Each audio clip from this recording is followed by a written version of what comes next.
sent home with you counting stars.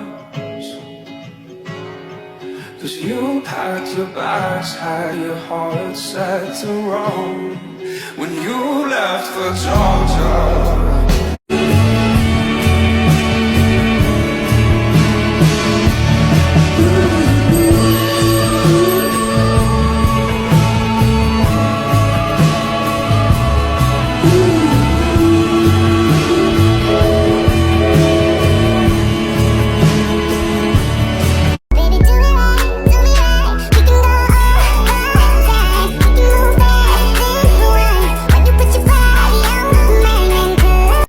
I have it, but haven't read it.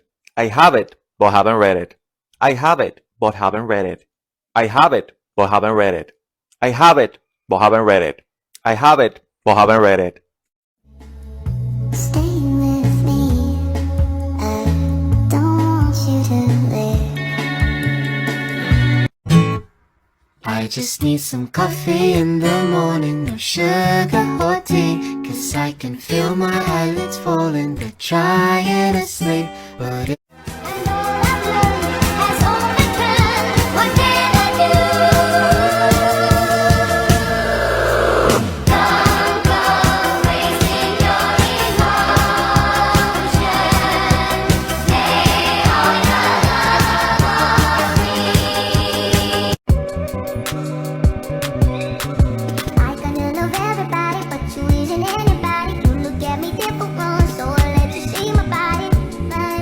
Let's pick a couple books from my TBR jar for April. Just as some background, I have 7 books already on my April TBR. That is 4 library books, 1 book for my book club for April, and then 2 books that carried over from my physical TBR for March, just because the Transrights Readathon came up and I wanted to prioritize that. So those are carrying over.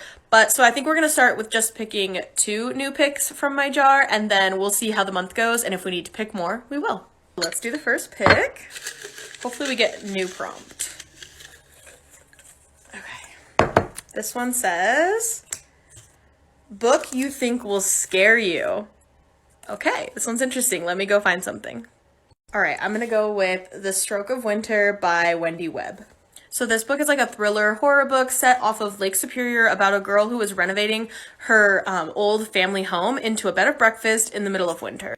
Now, while she's renovating, she uncovers a hidden art studio that was her grandfather's, and there's some very creepy work in the art studio. It looks like from a twisted or delusional mind. Now, the reason I think this is going to scare me is because the tagline at the top on the back says, "Scratching at the door, moving shadows, nightmares. Welcome home." I found this one at a little free library, and then I looked it up on Goodreads, and I'm pretty sure it's like a well-known and liked book, so I'm very excited about this. All right, let's pick one more. Okay, let's see. This one says, below a 3.5 rating on Goodreads. This one's really fun because then it gives me the chance to see if I might like a book that other people didn't really like. So let me do a little bit of research on Goodreads, and then I will show you what I pick. From that quick look, I had 4 books on my physical TBR that are rated below a 3.5 on Goodreads, and unsurprisingly, they are all thriller, horror-y type books. The first one is Wilder Girls by Rory Powers. This is a YA kind of weird horror-y book. And then A House at the Bottom of a Lake by Josh Mallerman. And then The Wrong Family by Taryn Fisher. And finally, The Other Black Girl by Zakiya Delilah Harris. I'm automatically going to eliminate this one because I've just heard really bad things about it and I want to put it off longer. I recently read a Josh Mallerman, so I'm really interested in this one, and it's pretty short, so I'm considering this one, but I've also really been wanting to read this one, so I don't know. It's between these 2 right now. Okay, I think I'm gonna go with The Other Black Girl by Zakiya Delilah Harris. I've heard mixed reviews about this. Obviously, it was below 3.5 stars on Goodreads, but the premise sounds super interesting. It's like a workplace thriller, which I'm really intrigued by, so yes, I think we're gonna pick this one. Stay tuned as I pull more throughout the month.